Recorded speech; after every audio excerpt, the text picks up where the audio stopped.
और next chapter है capital and revenue. Capital expenditure कौन कौन से होते हैं मैम? Land, building, machinery. ये हमारे सारे कैपिटल एक्सपेंडिचर्स होते हैं। और रेवेन्यू एक्सपेंडिचर्स क्या होते हैं मैम जो गुड्स एंड सर्विसेज को सेल करने पर मिलते हैं।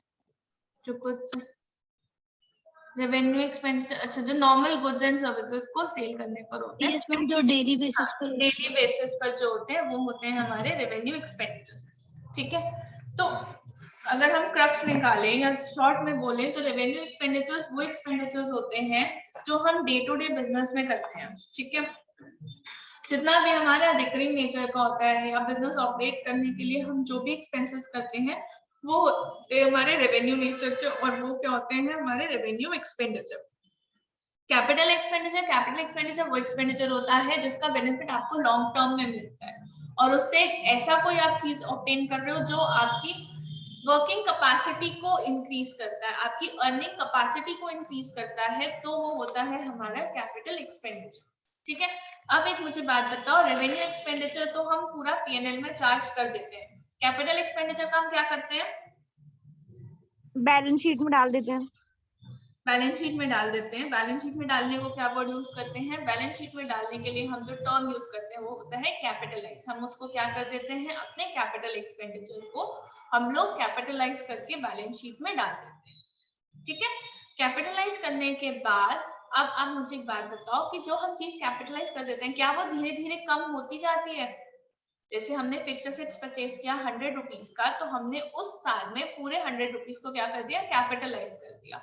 जब आपने कैपिटलाइज कर दिया तो आप उस असेट को फिर क्या करते हो, ईयर बाय ईयर डेप्रिशिएट करते हो। तो आप क्या कर रहे हो, पूरा एक्सपेंस एक साथ ना लेकर आप उसको धीरे धीरे जितने साल की उसकी यूजफुल लाइफ है उसको उतने सालों में आप क्या करते हो, उसको डेप्रिशिएट करते हो या अमोर्टाइज करते हो।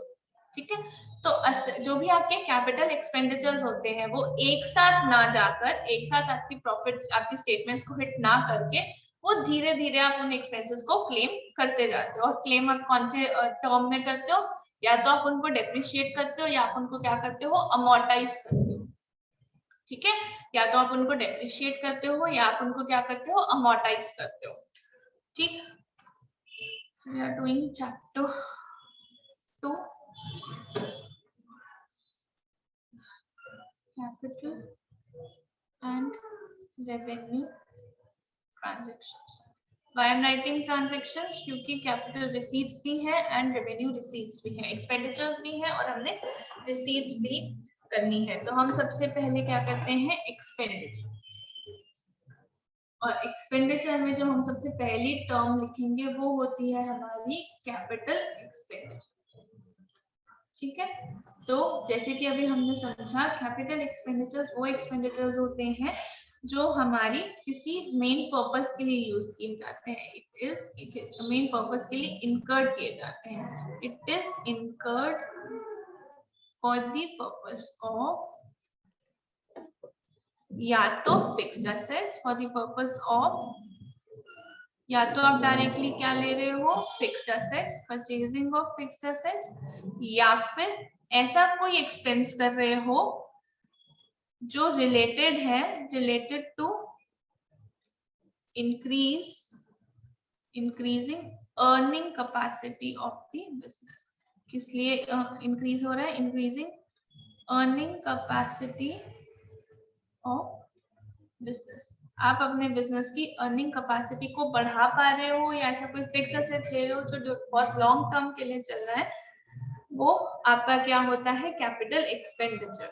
ठीक है, इट इज नॉट डायरेक्टली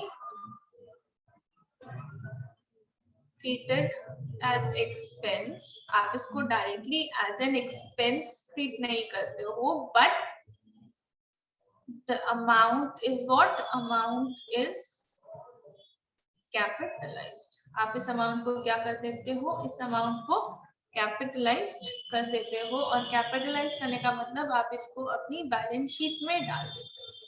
ठीक है, और धीरे धीरे फिर आप इस अमाउंट को क्या करते हो, या तो डिप्रिशिएट करते हो या फिर अमोर्टाइज करते हो। तो कैपिटल एक्सपेंडिचर जो भी होता है वो किसको इफेक्ट करता है, आपकी बैलेंस शीट को इफेक्ट करता है। ठीक है, कैपिटल एक्सपेंडिचर आपके किसको इफेक्ट करता है, आपकी बैलेंस शीट को इफेक्ट करता है। नेक्स्ट एक्सपेंडिचर होता है आपका रेवेन्यू एक्सपेंडिचर। रेवेन्यू एक्सपेंडिचर वो एक्सपेंडिचर होता है जो कि रेवेन्यू नेचर का है और आपकी डे टू डे एक्टिविटीज को या बिजनेस एक्टिविटीज को कैरी करने में आपकी हेल्प करता है। ठीक है, तो ये इनकर्ड किया जाता है, this is incurred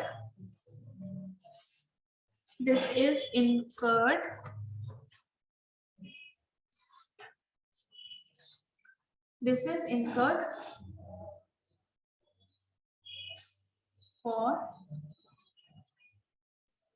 day to day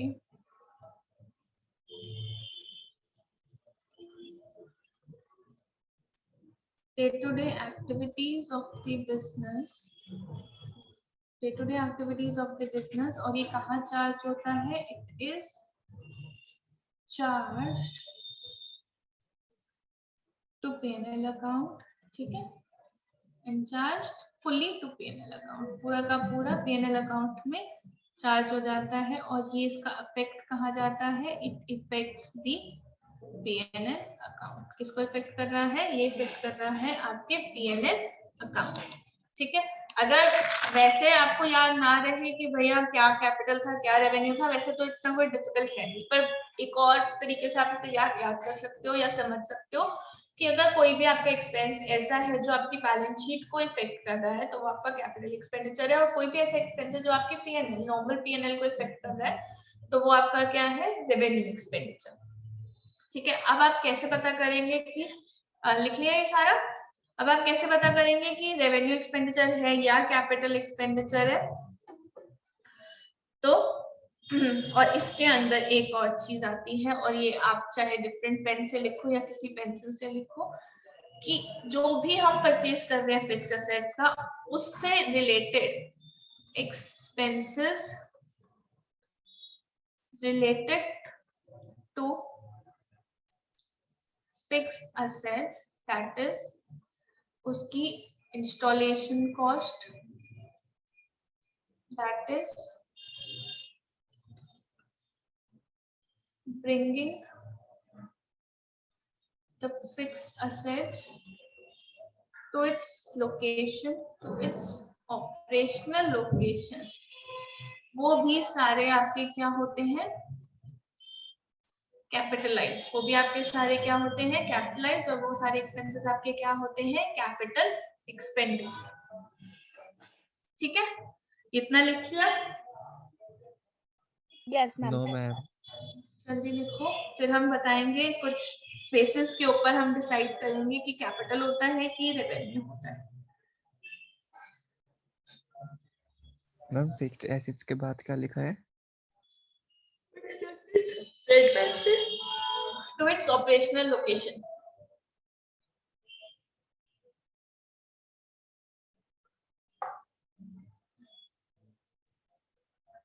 अब आप लोगों की पनिशमेंट ये है कि मंडे को इसका भी टेस्ट साथ में ही होगा, फिर रेक्टिफिकेशन में। मैम रेक्टिफिकेशन और किसका? इसका। ओके मैम, ये सिर्फ थ्योरी है। हाँ, कैसे क्वेश्चंस आते हैं वो भी हम क्वेश्चंस भी कर लेते हैं, फटाफट लिखो। Done ma'am. Done done Ankul? Yes ma'am. अब हमने करना है क्राइटेरिया, किस बेसिस पे हम इसको डिफाइन करते हैं कैपिटल है कि रेवेन्यू है। Criteria for revenue versus capital. ठीक है, हमारे कुछ बेसिस हैं, उन बेसिस पे हम डिफाइन करेंगे कि हमारा कैपिटल एक्सपेंडिचर है इफ ऐसा ऐसा होगा, और रेवेन्यू एक्सपेंडिचर है इफ ऐसा हुआ तो। ठीक है, तो सबसे पहला आता है हमारा nature of business. Nature of business कैसे डिपेंड करेगा, वही जो हमने अंबानी वाला शुरू में एग्जांपल लिया था। ठीक है, नेचर ऑफ बिजनेस आपका कैसे डिटरमाइन करेगा, नेचर ऑफ बिजनेस आपका डिटरमाइन करेगा कि भैया वो उसका कैपिटल है कि रेवेन्यू है। सेम जो हमने एग्जांपल लिया था प्रिंटर का, कि प्रिंटर एक बिग बिजनेस में तो आपका रेवेन्यू एक्सपेंस होगा, और स्मॉल बिजनेस में वही प्रिंटर उसके लिए क्या हो जाएगा, कैपिटल एक्सपेंडिचर। तो आपका मेन क्या रिलेट करेगा, नेचर ऑफ बिजनेस से। अगर एक्सपेंडिचर रिलेट कर रहा है, relates to purchase of fixed asset, अगर उसके लिए वो फिक्स्ड एसेट है तो वो कैपिटल एक्सपेंडिचर होगा। लेकिन वो ही expenditure relates to day to day activity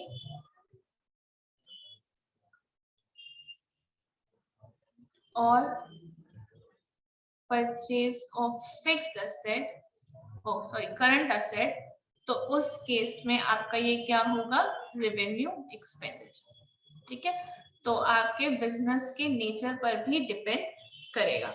next आता है रिकरिंग नेचर। रिकरिंग नेचर का मतलब होता है कोई एक्सपेंस बार बार हो रहा है, तो आपका कैपिटल तो ऑब्वियसली रिकरिंग नेचर का नहीं होगा। कोई एक्सपेंस कोई भी कैपिटल नेचर का है तो वो क्या होता है, वो एक्सपेंस आपका इनफ्रीक्वेंटली हो रहा है। ठीक है, एक्सपेंसेस इज इनकर्ड इनफ्रीक्वेंटली मतलब कभी कभी, वंस इन 10 years और वंस इन 5 years आपका कोई ऐसा एक्सपेंस हो रहा है इनफ्रीक्वेंटली, तो वो चीज आपकी क्या होगी, कैपिटल एक्सपेंडिचर। और अगर बार बार हो रहा है तो वो क्या है आपका revenue expenditure. Expenditure is incurred regularly. ठीक है, नेक्स्ट रिकरिंग नेचर का हो गया। उसके बाद बात आती है पर्पस की। कैपिटल है तो क्या पर्पस होगा उसका, एक्सपेंडिचर आपने किस लिए किया है, एक्सपेंडिचर आपने किया है is for acquiring a capital asset. कोई कैपिटल असेट लेने के लिए अगर आपने कोई एक्सपेंडिचर करा है तो वो क्या है आपका कैपिटल एक्सपेंडिचर। ठीक है, और अगर आप कोई एक्सपेंडिचर कर रहे हो for maintaining the capital asset, अगर आपकी कोई रिपेयर्स एंड मेंटेनेंस है तो वो क्या है आपकी रेवेन्यू एक्सपेंडिचर। अगर कोई एक्सपेंस आपकी मेंटेनिंग के लिए आप कर रहे हो, मेंटेनिंग द कैपिटल असेट, तो वो आपके क्या है रेवेन्यू एक्सपेंसेस। ठीक है, और last period of benefit, obviously इसका पीरियड क्या होगा 2 to 5 years और 5 to 10 years। ठीक है, इसका आपको benefit is available for more than 1 year।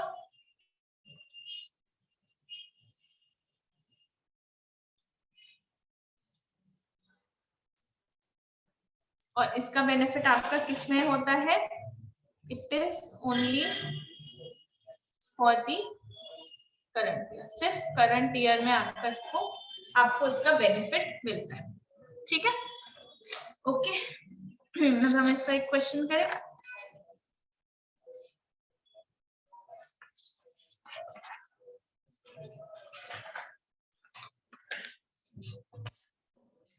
लिख लो तो बताना, फिर क्वेश्चन करेंगे।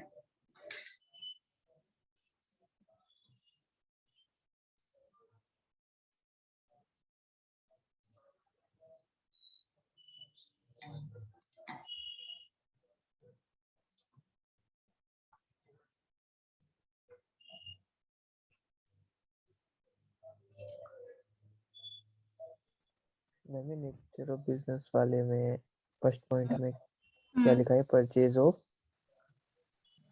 Expenses relates to purchase of a fixed asset. और उस वाले, अच्छा उसमें करंट एसेट, उसमें करंट एसेट्स या डे टू डे एक्टिविटी। ठीक है। ये इनफ्रीक्वेंटली हो रहा है, वो रेगुलरली हो रहा है। इसमें कैपिटल एसेट एक्वायर होता है, उसमें मेंटेन होता है कैपिटल एसेट, और इसका बेनिफिट 1 ईयर से ज्यादा होता है, और इसका करंट ईयर में खाली आपको बेनिफिट मिलता है। ठीक है, देख लो आराम से।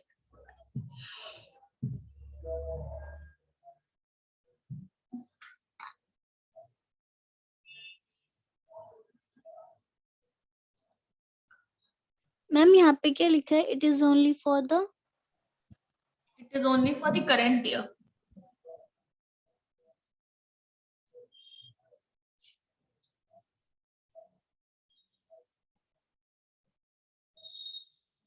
मैम हाँ जी, हमें रेक्टिफिकेशन ऑफ एरर इसका टेस्ट मंडे को इंस्टीट्यूट आकर ही देना पड़ेगा या ऑनलाइन दे सकते हैं? आप ऑनलाइन वाले हो ना, तो ऑनलाइन भी दे सकते हो। तो ऐसा कुछ नहीं है, ऑनलाइन भी होगा। जो ऑनलाइन, जो ऑफलाइन नहीं आएंगे वो ऑनलाइन पे तो देंगे। ठीक है, इसमें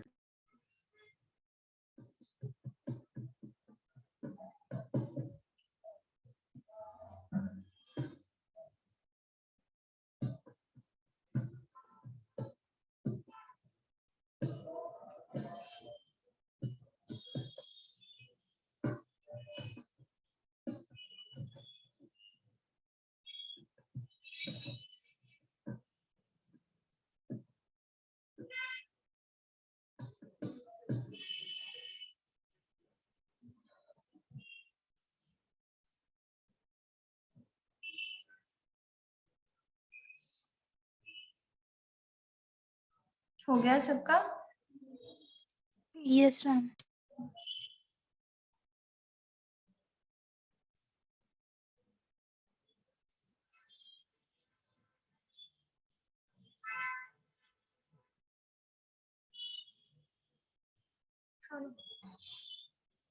स्क्रीन विजिबल है ना? क्वेश्चन विजिबल है? चलो ओके, एक मिनट।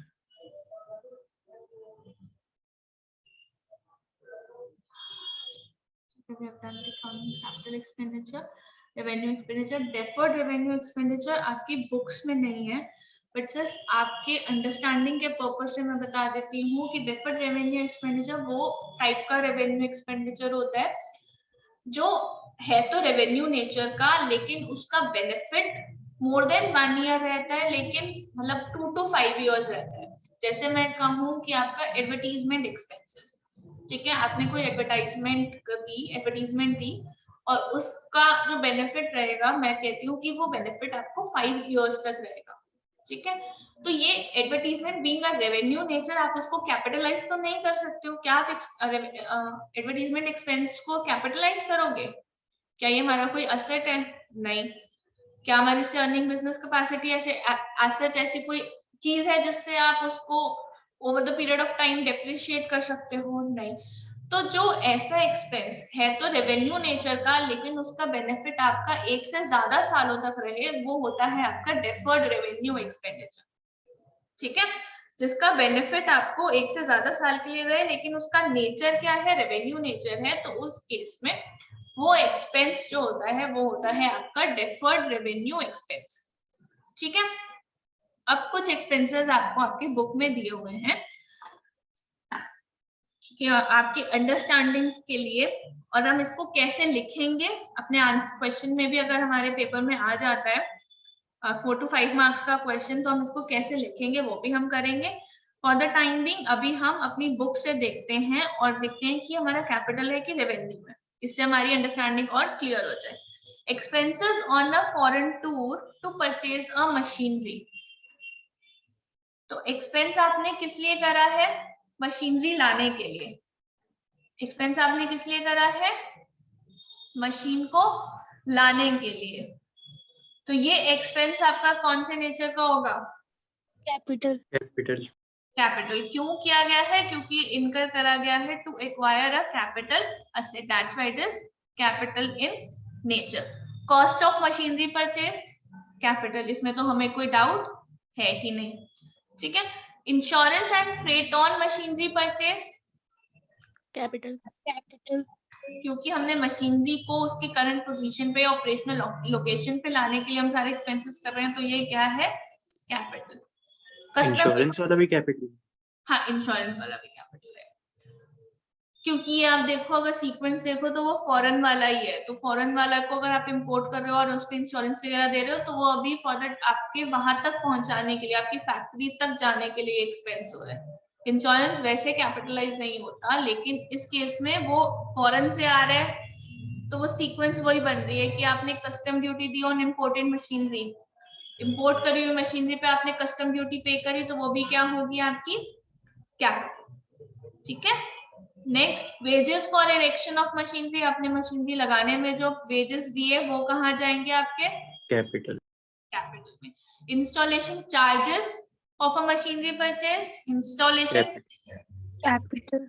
तो टिल दैट टाइम आपकी मशीनरी ऑपरेशनल नहीं हो जाती तब तक आप जितना खर्चा कर रहे हो, या फिक्स्ड एसेट आपको ऑपरेशनल नहीं हो जाता उस टाइम तक आपने जितना भी खर्चा करा है वो आपका कैपिटल नेचर का होता है, वो उसी fixed asset that is machinery में ऐड होता जाता है। ठीक है, वो क्या होता जाता है आपकी मशीनरी में ऐड हो जाता है। ठीक, नेक्स्ट पेज।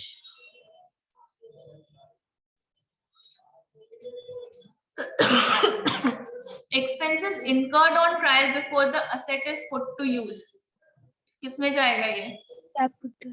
कैपिटल, क्योंकि अभी तक आपकी मशीनरी ऑपरेशन नहीं हुई है, अभी भी आप उस पे क्या कर रहे हो, ट्रायल रन कर रहे हो, तो वो सारा कैपिटल होता जाएगा। Cost of a second hand machinery purchased, capital. Capital, चाहे वो मशीनरी फर्स्ट हैंड हो सेकेंड हैंड हो, हमें उसको कैपिटलाइज ही करना, हमें कोई फर्क नहीं पड़ता। Repair of a second hand machinery before put to use, put to use करने से पहले अगर आप उसमें कोई रिपेयर कर रहे हो तो वो कहाँ जाएगा आपका कैपिटल। कैपिटल। मतलब वही आपका पॉइंट ऑफ सेपरेशन क्या है, जब पुट टू यूज हो जाएगा। अगर पुट टू यूज के बाद अगर आप रिपेयर कराते हो, पुट टू यूज होने के बाद अगर आप इंश्योरेंस कराते हो, तो ये सारे आपके क्या है, रेवेन्यू एक्सपेंडिचर। लेकिन पुट टू यूज से पहले जितने भी आपके खर्चे हैं, जो भी आपका खर्चा है, वो सारा क्या है आपका कैपिटल एक्सपेंडिचर। तो आपका डिफरेंशियल पॉइंट कौन सा हो गया, पुट टू यूज। ठीक है, तो फिक्स एसेट में जो आपका सेंटर पॉइंट है वो क्या है, put to use. Put to use से पहले वाले सारे एक्सपेंसेस आपके कैपिटल है, पुट टू यूज के बाद वाले जितने भी आपके एक्सपेंसेस है वो सारे क्या है, रेवेन्यू में। ठीक है। Interest on a term loan for the purchase of machinery, the commercial production has not begun till the last date of the accounting year. ये क्या होगा आपका, सेम वही कॉन्सेप्ट, ये क्या होगा आपका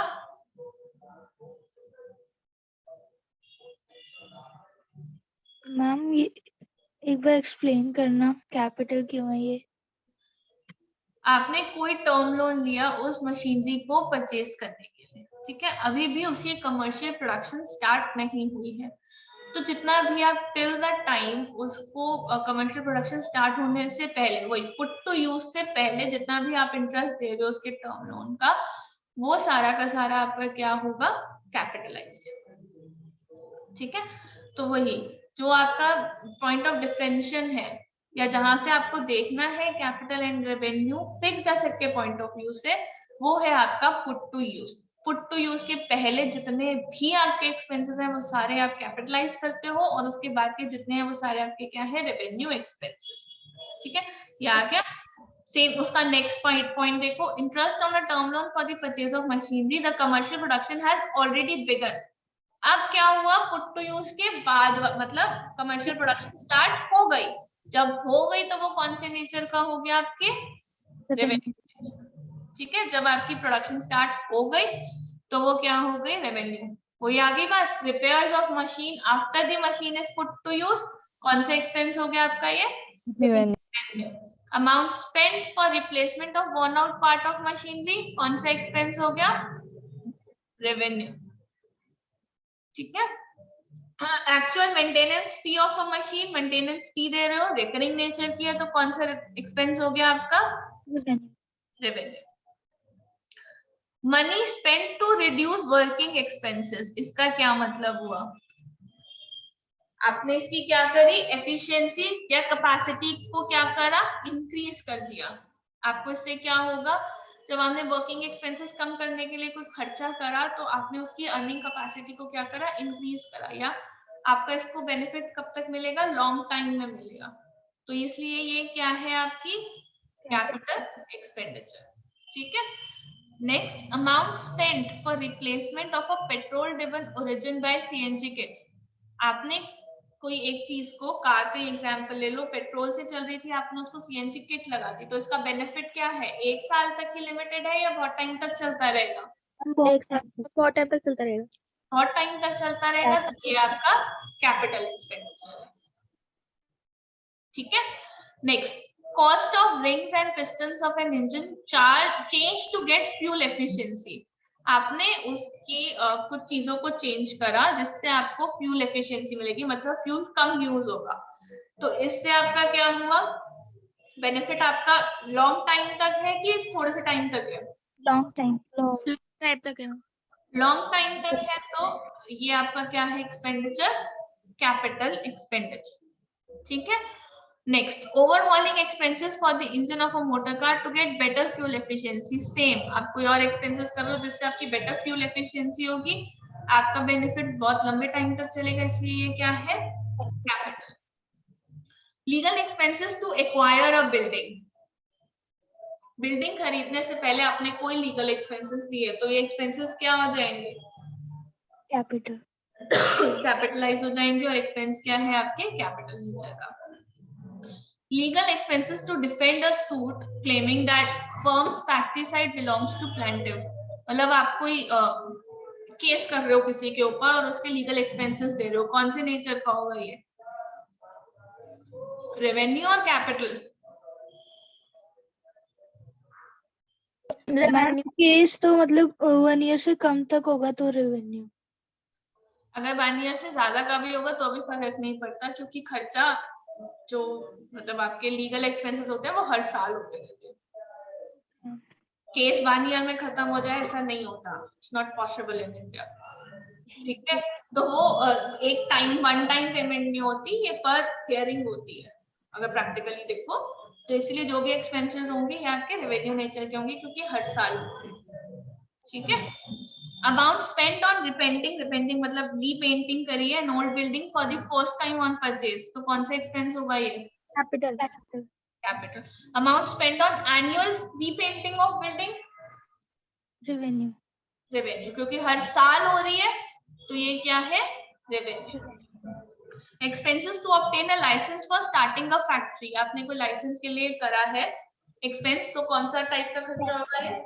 कैपिटल, क्योंकि आपका वो लाइसेंस बहुत लंबे टाइम तक चलने वाला है। Annual renewal fee of that licence, तो जो एनुअली आप दे रहे हो वो क्या है आपका? Revenue. Amount spent for the construction of temporary huts for storing building material while constructing a building. देखा होगा जहां पर भी आपकी बिल्डिंग्स बनती है वहां पे आसपास छोटी छोटी हट्स बन जाती है, जिसमें या तो सामान रखा जाता है या जो काम कर रहे हैं वर्कर्स उनका घर होता है। तो ये जो हट्स आपने बनाई है टेम्पररी आपकी मेन बिल्डिंग बनाने के लिए, ये एक्सपेंस क्या होना चाहिए? रेवेन्यू की कैपिटलाइज?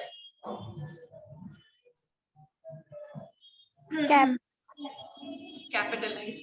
किस लिए होना चाहिए? क्योंकि आप मेन बिल्डिंग बनाने में का मतलब उससे उसका लिंक है। ठीक है। उसके वो जो आपने हट्स बनाने के लिए खर्चा करा है वो इसलिए करा है ताकि आप मेन बिल्डिंग बना सको। मैम बट बिल्डिंग का कंस्ट्रक्शन तो 1 ईयर अप्रोक्स ही होता है।